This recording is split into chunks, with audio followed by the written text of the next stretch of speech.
Wherever you want, right there. Go ahead, go on. Woo!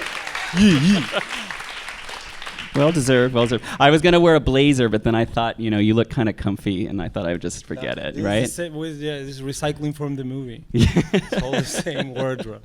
So we got a little taste of it with the trailer, but I'm just gonna throw out a general question: who or what is a crystal fairy? Do you want to take that, Michael? Well, gosh, a Google search yields very confusing results on that. Well, crystal fairy is a real person actually that Sebastian actually spent time with. Yeah, I met the real crystal fairy, which I really don't recall her name. She said it to me, and I think it sounded like Isabel, but I don't know. And I met it's her. One of those names that sounds like Isabel. Yeah, but just isn't. Like what? Like Gabigail. Is that a real name? Yeah. Gabigail? Yeah, Gabigail. Yes. Yeah, maybe it was Gabigail. I really don't remember. But yeah, I met this woman 12 years ago in Chile at the Whalers concert. We smoked weed together, and then I invited her to take San Pedro with me and my best friend in the desert. And the movie came out from that real experience, that road trip. So she's somewhere in the States, I hope she's alive. What? People die. And we went to San Francisco, where she was from, and we put a shout out, Crystal Fairy, come to us if you hear about this. We haven't heard yet, but I'm really hoping that she reaches out. I wonder. And I want to talk about the San Pedro part in a moment, but talk about... You're going to get your phone? Yeah, well, no, I just remembered I want to record this too, so it's not often that I get to, do this sort of thing. No, but this film actually, Crystal Fairy, actually came about sort of, I don't know, not by mistake, but by sort of a whim, or there was a bit of a story behind it. Give a little taste. You were down in Chile. There was another film. I'm starting you off, but pick it up. Yeah, basically we were waiting for another movie that we wanted to make to get funded, and it got to the point where I had been in Chile for 3 months, sort of trying to will that movie to get made, and it was just not happening. And then I was going to go home, and I did go home. And we felt sort of like we just, weren't going to get to do it, but we still wanted to work together. And then Sebastian called me and said, "We can go make this other movie for no money and do it in 12 days. And we're not going to have to sit around and wait. We could just go do it right now." And it was just that easy. And then we were just doing it. Like a week later, we were making this movie. I mean, some people take years and ages or something to make a movie, but Sebastian, you just sort of willed to make this happen. It just.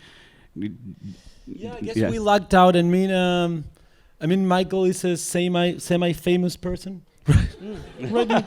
Like people recognize Michael in Chile. People recognize him easily. So in terms of like a production, for production, it was kind of like an easy puzzle to figure out with the person that I went up to. I'm like, dude, it's like Michael is here. It's really cheap. We'll do it in 12 days, and he agreed to it. It was not so much risk.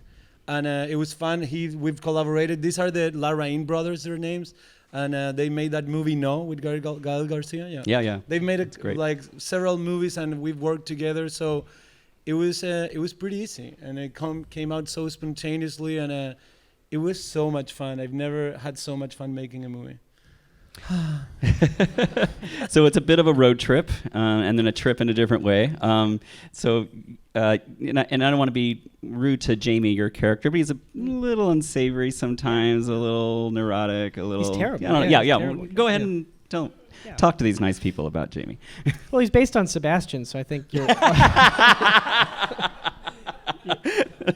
But he's just a terrible person to be around.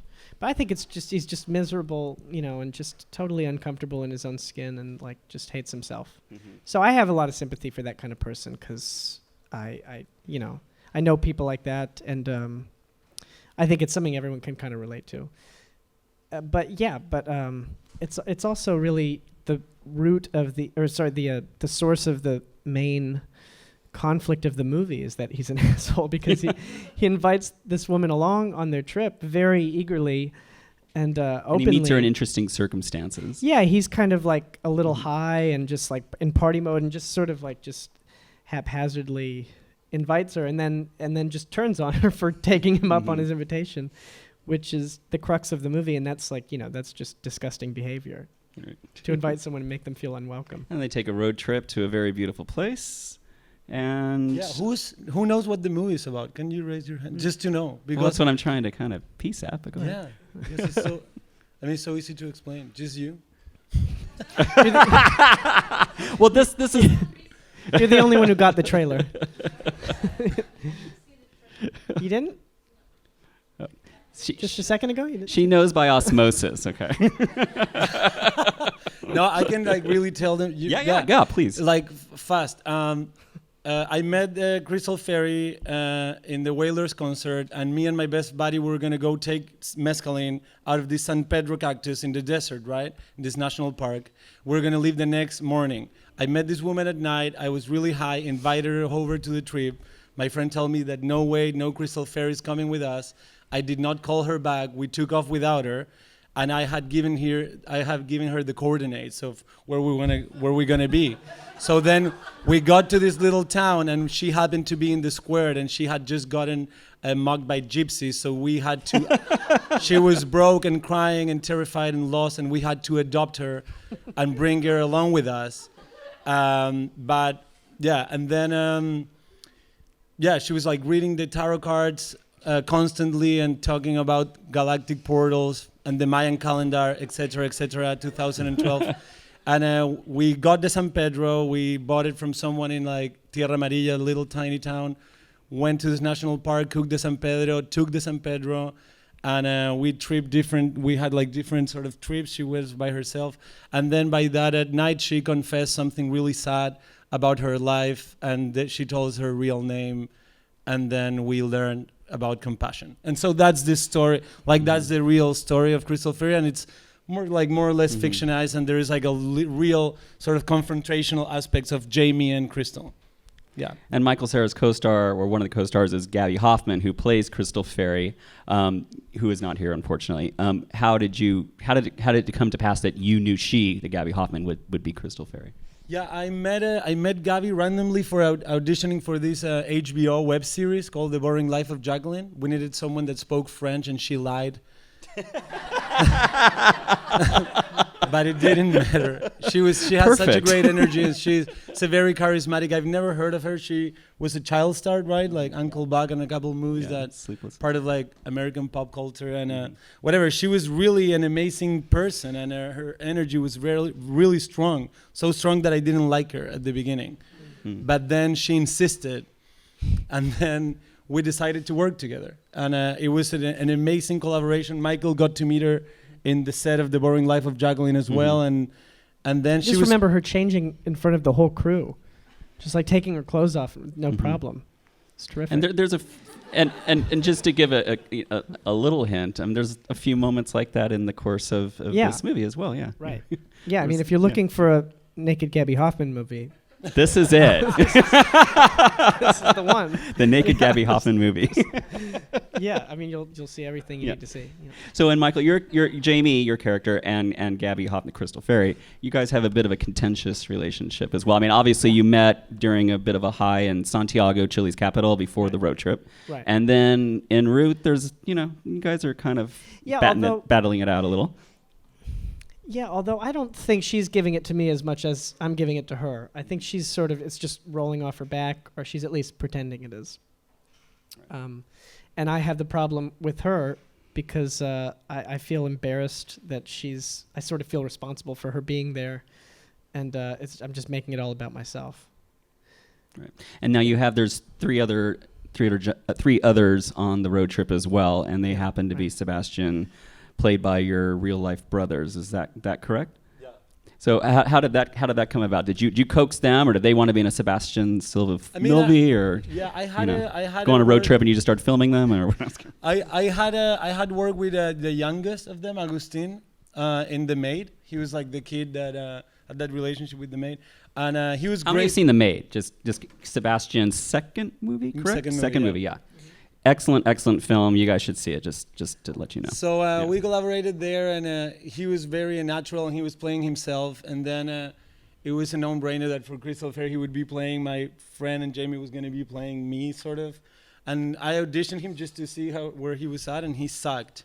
It was like really the worst possible audition. You tell him that? I'm like, what is wrong with you? Just be yourself. Yeah. It's like all tense and weird. I'm like, were you there during this? No, I'm like, this is not going to work. Watching So, Sebastian direct his brothers is the most amazing thing. I've never seen such cruelty in my life. This seems like a perfect recipe for like sibling like revenge, you know? Yeah. We'll see what happens. Like, just pretend you're a human being. Yeah. Like, just act like you've lived on this planet for 5 minutes here. Yeah, I got pretty passive aggressive, and then just aggressive. But yeah, so I have so many brothers that I'm like, okay, you don't. Yeah. And then I pick someone else, right? I picked the oldest of the three. I'm like, okay, you. And he was great. And then the other one was kind of crying in the corner. I'm like, okay, you too, whatever. And then there was a third one, and I'm like, okay, you too. And then yeah, I just like. It felt great to have three kids that look like each other and like just have them together. It was gonna only make them feel more comfortable and natural. And I'm like, you guys just be yourself. Like, and that's what they did. And the dynamic that you see of the Silva brothers in the movie is exactly the dynamic we all have in real life. I saw the movie at a screening a couple weeks ago and it was in a large crowd. It was Rooftop Films, just so everyone knows. And there was someone, I don't know, guy, girl, I don't know, someone behind me, and they were like, God, he's hot, talking about one of your brothers. I don't know. What do you want me to say about that? I don't know. Just thought I thought I'd defend your brothers for a moment. No, I think the older one is the hottest one. Then the youngest, it's hotter. And then the one in the middle, yeah. Right? Do you agree? Are we classifying the Silvas? I don't know. Why did you assume they were talking about one of the Silvas? Well, because everyone knows you're hot, Michael. It would have been too obvious if there was. So now talk about Michael, talk about, getting to know them, and obviously you're developing your character is developing a relationship. But did you guys do a lot of sort of get to know each other sort of things, or what? I beforehand? lived with Sebastian's family for 3 months. Oh wow, okay. And Sebastian wasn't there. He was in New York. Oh, and wow. So I was basically adopted by them. And we did a trip very much like the one in the movie, me and Sebastian, three brothers, where we went camping and we drove all around the country. And so I felt really close to them by the time it came to make this movie. But I never thought we would be doing something like this. This was never the plan to make this movie. But there was a natural closeness already at that point. Mm-hmm.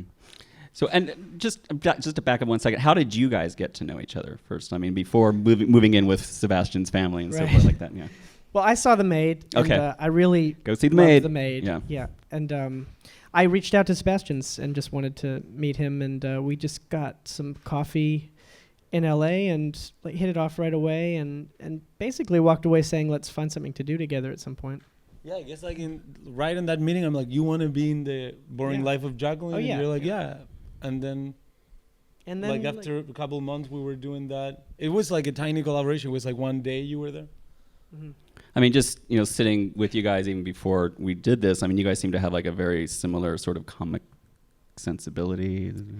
Yeah, where you seem to get along. You got Yeah. I mean, I guess if you live with someone's family, you must be friendly. Yeah, I mean, I guess I knew, just seeing Sebastian's movies, I kind of knew that we had a kind of similar sensibility, I guess. And I don't remember what we talked about the first meeting. I think I told you the entire Steven Spielberg story. Oh yeah, right. Here's a crazy Steven Spielberg story. And I don't know. It's more of a Steven Spielberg's mom story. Yeah. You met Steven Spielberg's mom? Yeah, Leah. She had martinis and a tuna sandwich. But I freaked her out. It's a fun story, but it's very long. Okay. All right. So why don't we just take a look, and we have a clip of the film, and then you can give context to it after we take a look at it. Yeah, she's our little friend, man. Isn't she amazing? Yeah, I love her. I know. Who's the other one, man? The other one is like a dark cloud. What the fuck is she doing, man? Poor thing. It's like a lonely tornado. Who does with her? She's embarrassing herself, right? Yeah, me also. The other one's like being nice to her. She's not like kicking her out of. Somebody save her. I'm gonna try. Oh, really? Yes, she needs it. Hola. Hello. You speaking? Yeah. Where are you from? America, everywhere. Me too. Yeah. You're the first American I've met here. Hi. Listen to me. Yeah. You're embarrassing yourself. Am I embarrassing yourself, you mean? We're all one self, man. Yeah. Yeah. One giant consciousness. What? What's your religion? Are you religious or something?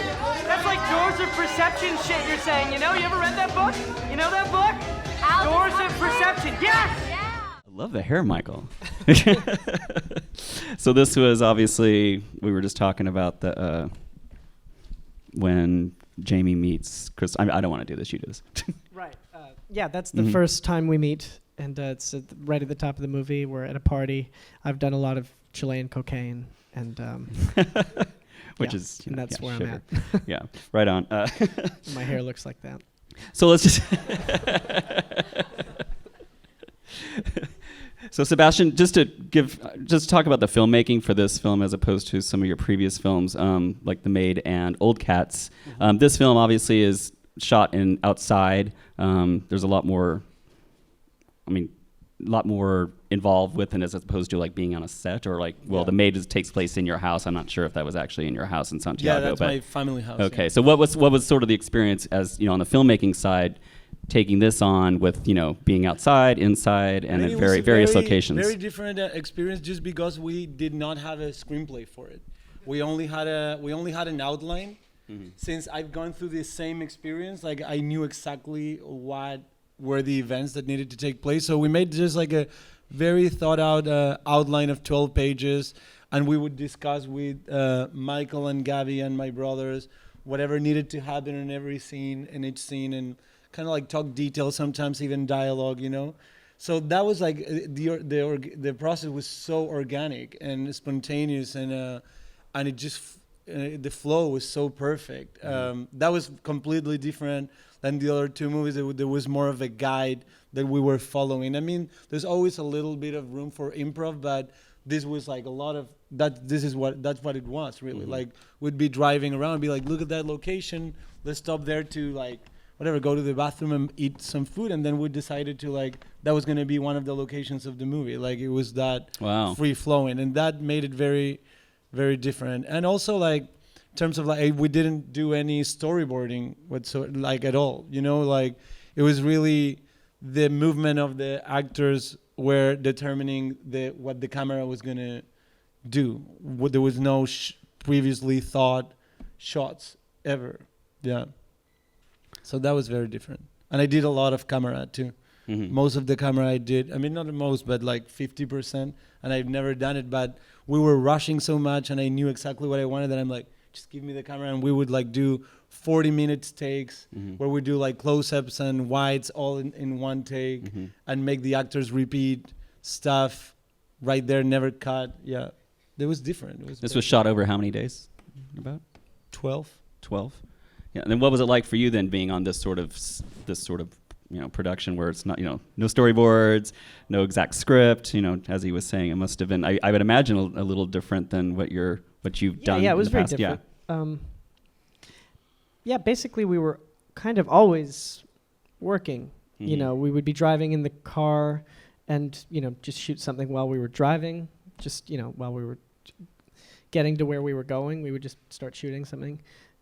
But it was great. I mean, it was so much fun all the time, and every scene was really just so fun. The dynamics were really fun. I like that it was just a kind of 5-person cast for basically the whole movie. We're this little traveling family, and it was great. I mean, we were all sleeping in the same cabin. We had like 2 cabins on the beach for this whole crew, which was like 15 people or something, just all sleeping on top of each other and eating the weirdest food. There was that one restaurant on the beach, remember?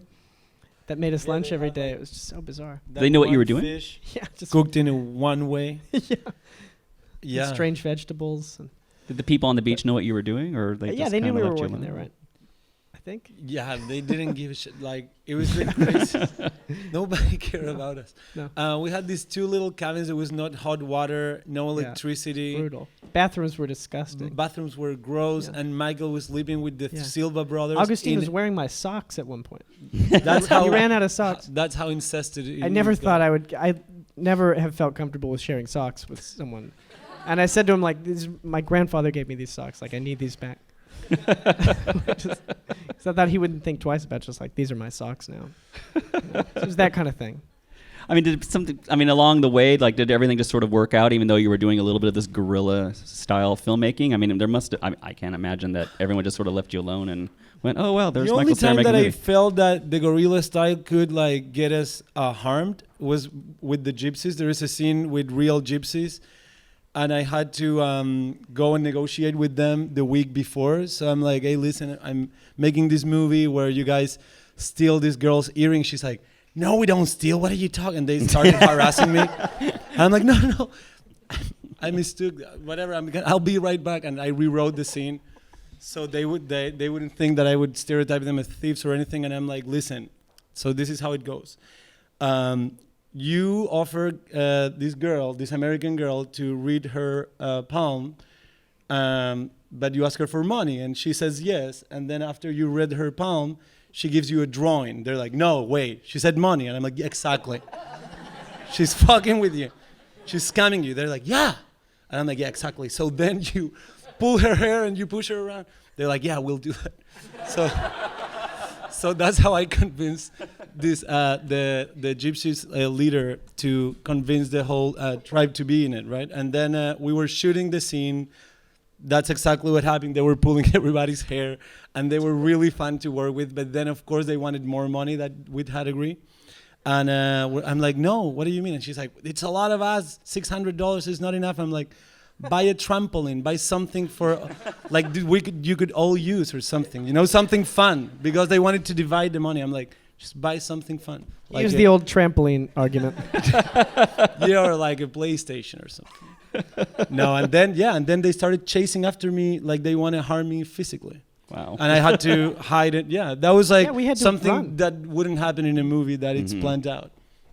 And I want to play another clip in a moment, but just this movie, watching it, I found myself, and I think the audience that I saw it with, laughing a lot. But I don't know that I would necessarily call it a comedy.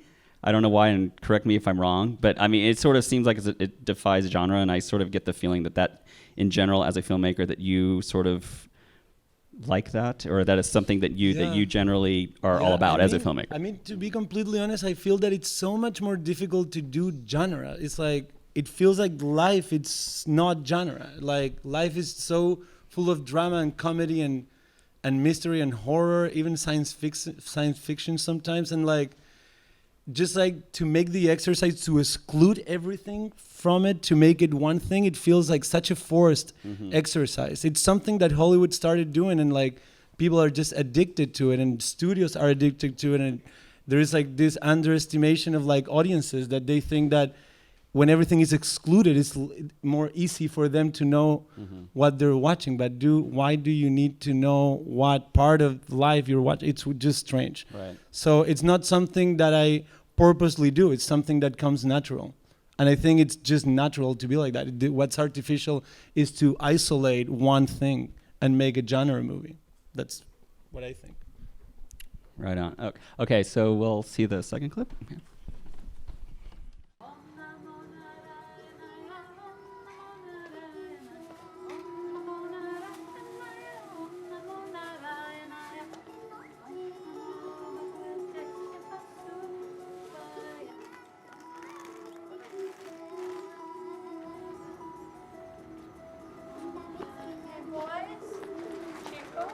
Do you have any fresher lettuce? Can you ask her if they... ¿Tiene lechuga fresca o no?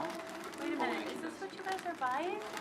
Yeah, Oh, boys, this is a nightmare. No. We're gonna have This is fun with this. all sugar. This is all, let me see this. What do you- Chico coffee? You don't eat sugar? What is this puppy? This is sell you poison? It's not funny. You're very cute, but it's not funny. Pure poison, basically, for your body. Your pretty faces are going to be destroyed.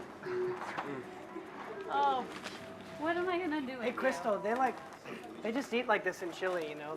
You're not going to change the way these guys eat. Jamie, do you know what's going on in America with this sugar epidemic? You see Yeah, it, but it's like destroying. they don't really get that here, you know. It's like not But the we've same. got to spread the word. It is the same thing No, as you should just ethanol. get your vegetables and they'll get whatever they want, and you know. And I'm gonna share the cheese pop with you. You share your cheese puff with me. I'm going to share my vegetables Yeah, with good. you. Champa versus Crystal. I dare you. Sugar, vegetable, food-off. Cheese pop And la versus the fraya. leches. Yeah. It's going to be fun. Saddest lettuce I've ever seen. That was really for sale, actually. I promise. Don't we get lettuce from Chile? Not Anyway. that lettuce. No, not from that place. So Jamie is a bit of a, how do I say it, ugly American? Yeah. Would that be fair? Yeah. It's sort of an updated version of the ugly American because he's a little bit sort of in the know. He's not exactly ignorant of where he's at, but he's just sort of, you know. Yeah, but he's kind of like pretending he knows more about it than he does. Right. Okay. Trying to be an authority on it. You know? Yeah. Yeah, he's just an asshole. How is your Spanish? It's bien. Bien. Sí, está bien. No está sufriendo tanto ahora. All right. What was that? Translation? Yeah. It's not like dying. Okay. Totally, but it's worse now than it used to be.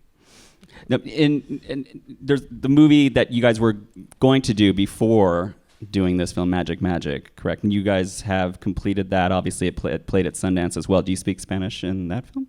Yeah, that's the one that I learned Spanish for. Okay. My character in that is a person who's lived in Chile for 3 years. Mm-hmm. So I didn't have to learn Spanish, though, it Uh-huh. really turns out.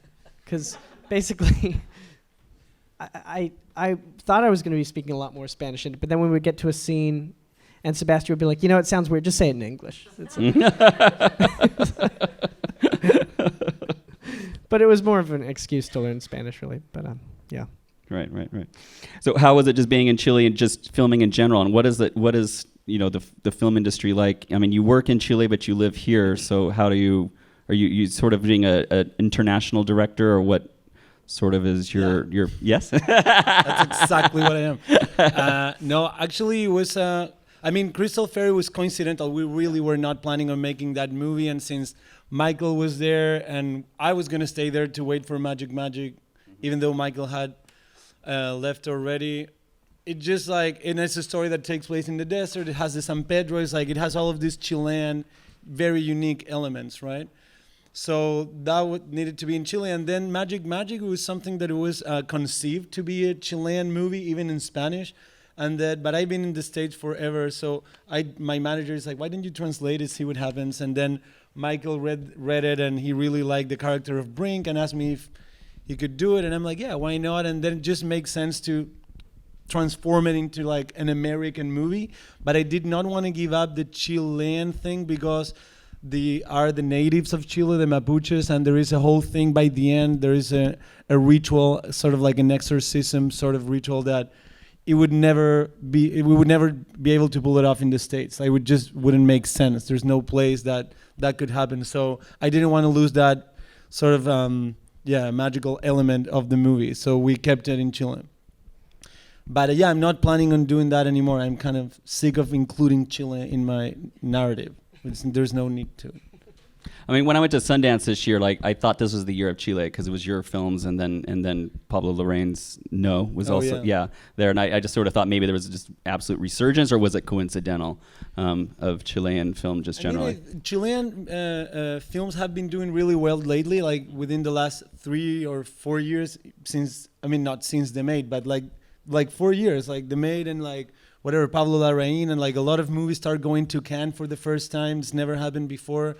And I guess that gave like young filmmakers in Chile confidence that since one of their colleagues have had a movie in a A-class festival, they could too. And like, I guess that reassurance made them like do it. And like now there's so many Chilean movies getting awards in international festivals. And there is a good buzz about Chilean movies. And the amount of movies, I think, is just like is growing exponentially everywhere in the world. It's just so much more easy to make a movie. I mean, Crystal Ferry, 12 days, a digital camera, 5 friends, and a couple of dollars, and you have a movie. You know. We had about a month ago. We had Pedro Almodovar here for his latest film, and he was talking about how he was reminiscing about the '80s, which his latest film is sort of a throwback to his '80s films. And he mentioned that period, like sort of the post-Franco period, was sort of an explosion of creativity and self-expression. And I was kind of wondering if there was a parallel situation post-Pinochet. I know it's not exactly the same, and maybe I'm breaking it down into something that's not particularly a parallel, but I'm just wondering if there was at least something along those lines happening there. It took a while because after the dictatorship, there were a lot of movies made about the dictatorship or that had a lot of political content. Like everything was about it. Like Chile was known to make movies about it was known to be making movies about that particular subject, and it was kind of getting old and like too much resentment, even though it's something that nobody wants to forget, right? But like, it felt like culturally we were stuck with that subject matter, too much resentment, too much sadness, and I think after a decade, new things started to come out, and but some people have stayed with that subject matter, like Pablo Larraín himself. Like he made a trilogy about the dictatorship, ended with No, that's the end. Yeah, see No too, by the way. It's good, really it's great good. film. Mm-hmm. But yeah, now I feel that people are younger people that really didn't go through the grief of that period. I really skipped it like by 1 year, so I was really never affected. It was never in my mind, and my family were fascist, so. Not fascist, but they were right-winged. Like, I honestly once got to kiss Pinochet, but they made me. Wow. Yeah. On the cheek. Wow. They made you? They made me. I mean, I was 6 years old, and like, they made me give him like a teddy bear or something. It's a crazy story, yeah. Wow. Yeah. So he was like a weird Santa Claus for me. It was strange. Did you have some experience with him when you were older too? What do you mean? Right? Didn't you? I mean, no, I never really had never an interaction like that. No physical interaction with Pinochet after that one. Right. Any interaction? I mean, we sang Happy Birthday to him with like... Yeah, right. Yeah, and for the plebiscite, plebiscite, is that a word? No. Plebiscite, is not the word election. Well, the plebiscite, I think, is like the election before the election. Yeah, anyway, I was like whatever. 8 years old in the back of a truck screaming like Pinochet. It's not fair, right? It's like I didn't know who he was. But so I would never make a movie about him. Do you consider any of your films to be political? I think politics are intrinsic to any subject matter, but I don't go, that's not my starting point. It's usually more of an exorcism of things, personal things, and I'm really character driven. And I'm always thinking about the psychology of the character. And I think politics are always going to be there. Like in Crystal Fairy, you see these Americans in Chile acting the way they act, and then there's politics right there, and the maid also, the social classes. It's always going to be there. Right. Okay. And then maybe we'll see the final clip here in a moment. But I just wanted to ask you, just before we roll this, talk about just sort of your decision about you've done studio films, and you've done certainly your number of sort of indie / specialty films. Sort of like what's sort of the difference, and how do you decide on what you want to do? It's just characters in general. I don't know. I think it's just like... I'm sure this is like a general question that's probably like not the easiest thing to answer, but I'm just kind of curious how you traverse those two worlds. I guess it's only not easy to answer because I really don't have that much of a theory about it. It's just kind of like the moment you're in, whatever seems to be the right path. And I think, this came about just from meeting Sebastian, and then these projects were there, and it just felt like obvious, That's really the only thought that goes into it, I think. Cool. Let's roll the clip, and then we're going to get to some audience Q&A, okay? Thanks.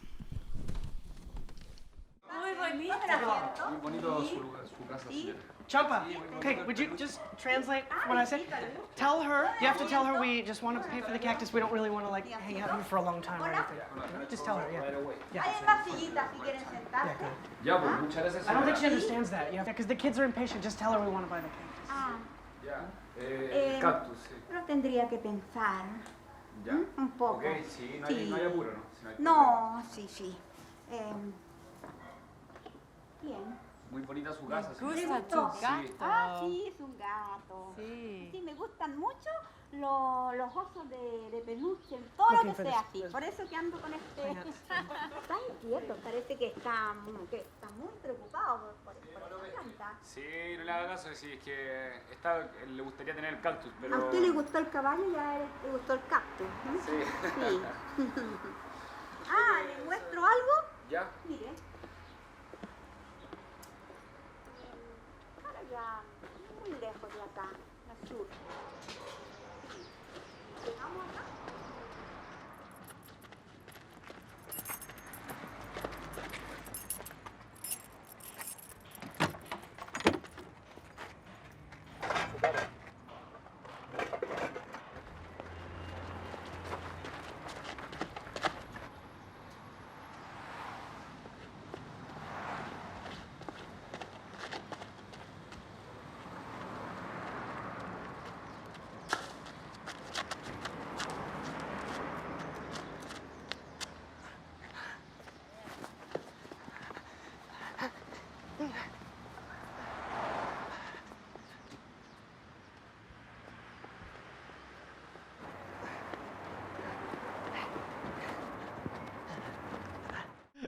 Right on. Sebastian just pointed out that there weren't any subtitles, so I'll let Michael kind of do the setup and the trans. You could just talk about what's going on here. I just remember, Champa is saying to her, "Sorry about my friend. He's really excited about the cactus. Sorry, he's just." So, but all of you just went into this woman's house, and she has the Right. San Pedro cactus, right? We've And then- offered her money for the cactus, but she's said, "I need to think about it." And she's like, "Why don't you come inside? Come inside and you see my stuff." And then she says to him, "Okay, so he likes the cactus and you like the horse," when he's playing with the toy horse. Which is just really that woman just being herself. None of that was scripted. That's really who she is, and that's her home, and And that's her name. that's her teddy bear. So this was the real guerrilla filmmaking. You saw this woman, like this is going to be a pivotal scene in the movie. I met her a week before when me and my friend went scouting location, and we needed to get a lot of San Pedro to cook it and like give it to the actors because we wanted them to take the real thing. And How was that for you, Michael? It was total scam. scam, total scam. Yeah, it was like. Is it No, I supposed to be actually hallucinogenic or like? Well, no, it's like. No. I don't think so. No, but I didn't feel anything. Okay. And it had been this really big build-up, so by Right. the time we got there, it was kind Right. of a relief in a way, but a You describe disappointment. it as like a one glass of rosé, Yeah, it was like like the worst possible effect. yeah, like a sans serre that's been open for a week. You got some bad cactus. I don't know. All right, so let's do Q&A. We're going to wait. Please, this is important. Please wait for the microphone because we are recording this and we can't hear you. They might hear you, but others won't. So, all right. So, don't be shy. Everyone's nice up here. All right. Right here, we'll start.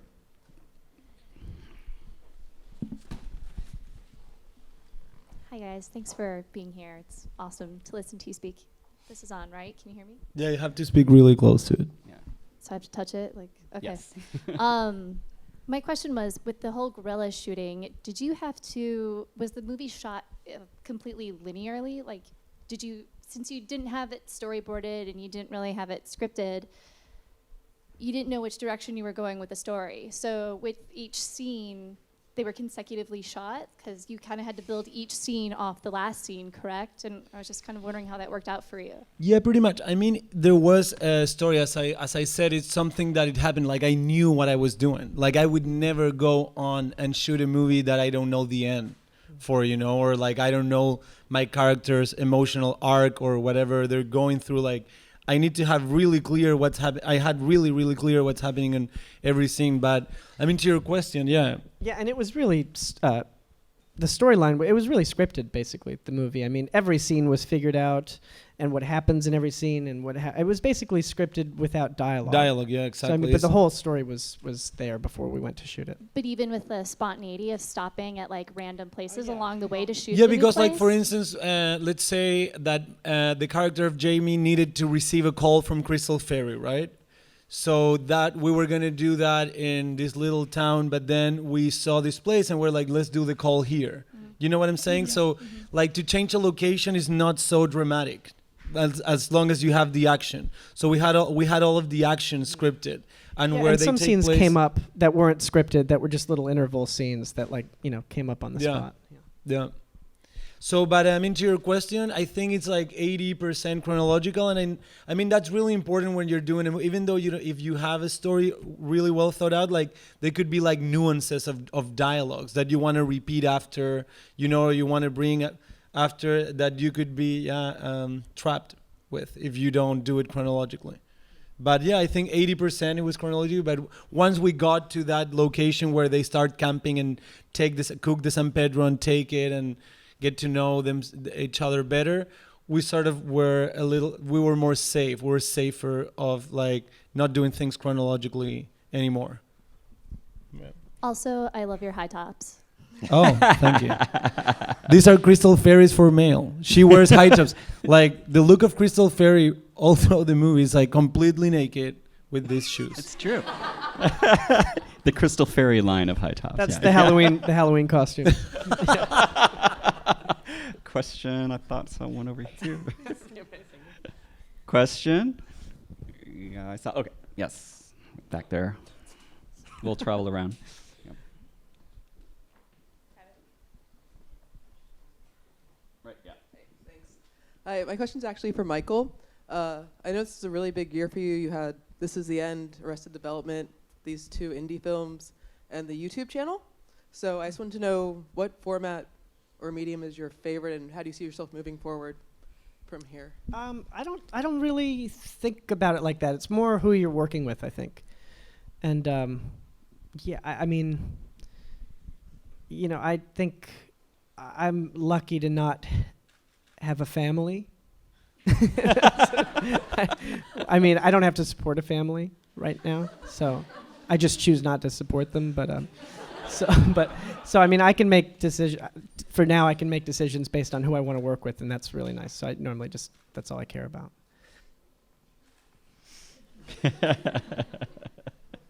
All right, next. Get one more in the back up there. Yeah. Hi guys. So my question is a two-parter, one for Michael, one for Sebastian. Since the movie is in many ways autobiographical, did you ever feel that acting as another person who you hang out with on set, that it ever crossed boundaries? And Sebastian, having made a movie about this part of your life, do you feel different about the story now than you did when you started? Well, I don't really think I was playing Sebastian. Yeah. I'm a nice guy, man. Yeah. No, I was sort of his, role in the real life story, but the character was not him. No. You were actually really close with Crystal Fairy, right? Yeah, I was a fairy myself. Like I would read her tarot cards. He freaked her out. Yeah, exactly. And to your question, I mean, no, it didn't. It just feels great to share that experience finally, because I mean, what I really learned from that experience myself that I thought it was worth making into a movie was the fact that I felt so clearly compassion for the first time in my life for somebody else's pain. I was like, I found myself really feeling for somebody else's tragedy, and I don't think I had been through that yet. I was 20 years old, and I think compassion, it's a virtue or a feeling that sort of comes about that age, and it felt great to make a movie about that, about compassion and the birth of it, and it feels really rewarding to have done it in such a sort of seamless, entertaining way. But would you say that the movie is more of an apology or just an acknowledgement of this experience that Fairy gave you? Sorry, an apology or what? What's the Fairy or just an acknowledgement? Of an acknowledgement, yeah, it's not an apology. Yeah. It's easier to write an email if you need to apologize. But along the lines of Thank you very much. Along the lines of his question, did you feel compelled to keep it very close to your experience, to the actual Crystal Fairy? Not really. I think it's important to just see what's best for the movie. I'm not a purist that way. If I'm faking stuff, I don't care. I'm not making people believe this. It's a documentary. It's based on a true story, but then there's a lot of fiction to it. I mean, fiction and reality need to mix just for the best of the product. Yeah. Cool. All right. Next, who else do we have out here for inquiries for these two gentlemen up here on the stage? Yeah. Let's go on with this side. Yep. No. We need a microphone. Actually, it's technical stuff. Thank you for coming here. I'm very much interested in the technical aspects of this guerrilla shooting. I suspect you had 5, 6, 7 people in the cast, correct? Yeah. What were the rest of the roles of the 12 people in the van? So we had one director of photography. That poor guy had no lights to play with. Really, no lights. I think he had like one of those like gas lamps, and that was it. Then it was a makeup person that didn't have to do anything, because we never used her. I think we used her twice, and whenever she was working, I would rush. We're like, no, you know what? We don't need it. So we had that person that was kind of helping us to do other stuff. Then we had assistant director that was completely useless. And she just tagged along writing her diary. And I used a friend of mine to... She ate the weirdest... she ate this really weird snack. It was crackers, the cheapest possible crackers, with ketchup, mustard and mayo. And she would mix it with another cracker. No! Yeah, that was really disgusting. After we saw her do that, we lost all respect for her. And then we had a sound guy that he was competent, but he was hitting on everybody. She was hitting on Crystal Fairy. And then he treated Michael really poorly until he found out that he's been in TV or something, right? I just remember him when he found out I've lived in California. He was like, "Oh yeah, you know the baked potato?" I went, "What?" He goes, "Yeah, baked potato. It's a food where they put a potato in tin foil and then they cut it and they put butter." And I was like, "Yeah, baked potato. That's what you identify with California." That was like his. So it was like a really kind of like a Scooby-Doo weird team. But that only shows you like we only like out of all those 6 extra people we needed 2. So you could really make movies with nobody like. But it was great. There was a lot of things to like carry around. Like we were all doing different tasks at the end. Like the wardrobe art director person was carrying like the monitor for when we were shooting out in the desert, and like. Somebody would held the microphone when needed. Like it was really a collective sort of work. But yeah, I think we were 12, and those were the other roles. Thank you. Thanks. I thought I saw another hand here at some point. Okay, back over here. Hi, I'm Jerem, and I was wondering. How many hours a day were you guys shooting? And because I believe in the beginning you said it took how many days? 12. Yeah, that's like very few days for a movie. And I was wondering, was that like a limit, or it just took 12 days? It's money, really. Like how they break down screenplays, producers is like by day how much money you're spending per day. So like one day, like if the budget is 400,000 and you have 12 days, it's like usually divided like 400 divided in 12, right? So days are really expensive when you're shooting a movie. No matter how tiny is your budget, the less days the best. And like 12 days sounds little, but it's not. Like it's a myth that movies need to take longer than 2 weeks. Like The Maid, I shot it in 16 and All Cats in 2 weeks and this in 12 and then Magic, which was like the biggest, it was 28 days. Like, really, movies don't need to take that long to film. Okay. It's a myth. Thank you. What kind of advice would you give to filmmakers? I mean, you've done obviously the guerrilla small budget film, but you've also done magic higher budget film. I mean, now that you've done the gamut, what? For starters, I think for people that are trying to make their first movie, I usually advise to like write something from the beginning that is possible to produce. Like don't go and write a gangster movie because you suck at writing it first. You don't know what gangsters I like. You don't know any gangsters. Like, what are you doing? So write about your high school teacher or your mom or your cousin or your sister that you hate or love. Like, just write about close stuff, like experience that, like, you've had to have like meaningful experiences, no matter how low key they are. If they mean something to you, then you can communicate that. And I did. That's my first advice, to just write something producible. Like, don't go and write like a $2 million movies, because it's really hard to get money for movies. And Michael, you've directed some shorts, correct? In the past, yeah. Or do you have like a idea in the back of your mind of that you might be behind the camera at some point? Oh, I don't know. Yeah. Not in the back of my mind. No. Okay. No, that's not where I would keep something like that. All right. Any more questions? I have no idea what it is. Right here.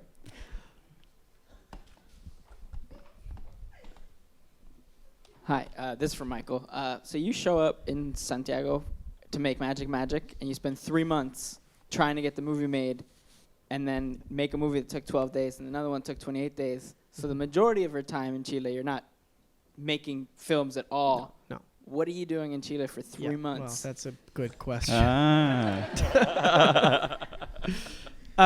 Basically, for those 3 months, I was getting to know Santiago, hanging out with Sebastian's family, meeting people, and practicing my Spanish. And, I didn't go and plan on spending 3 months. Like, basically, I showed up in June, and the plan was we were going to start in July.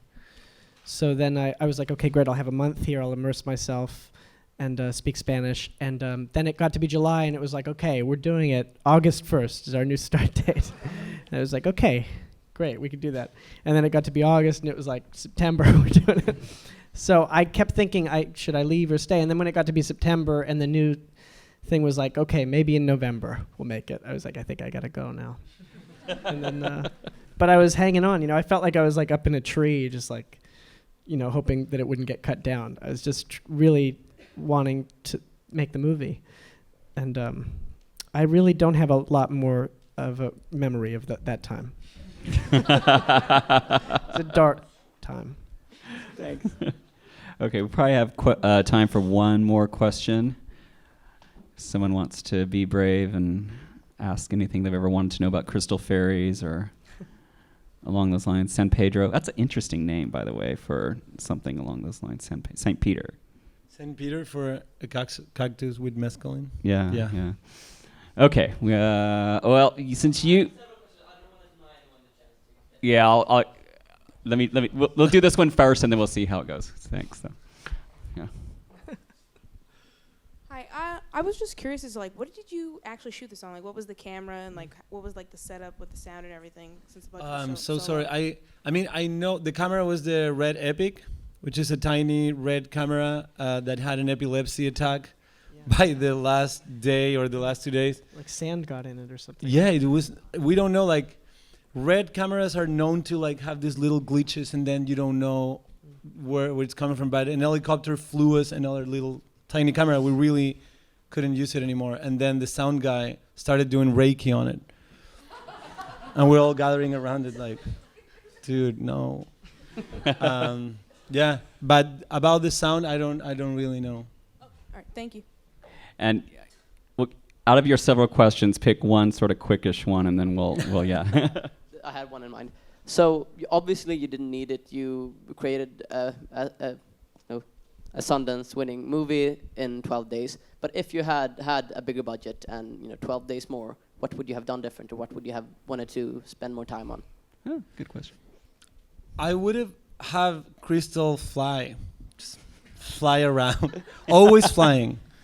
Like, even though if she like needs to be walking, I would have her like move like this. And that was going to be the original ending of the movie. Yeah, she was going to fly away. Yeah, she was going to fly, and I was going to freak out and start throwing rocks at her. And we shot that. We shot that, and it didn't work. Confused people because I almost just. It was a stupid idea. We were having sugary cereal, and the sugar got to our heads, and we thought that was a the morning great we idea. shot it. Yeah. The morning we shot it, Sebastian's like, I've got it. I know how we're going to finish the movie. She flies away. No, but really, I mean, like, it's the movie. It's so so perfect the way it is. I don't think. I mean, it's such a weird question. It's like, what would I do if I had boobs? Like, I don't have boobs. Is that one of your several questions? I think you should have chosen that one. Yeah. All right, we are out of time. Actually, just really fast, they're going to exit. I wanted you guys to give them a round of applause, though, and thank them. And thank you so much, guys. Thanks a lot. Thank you.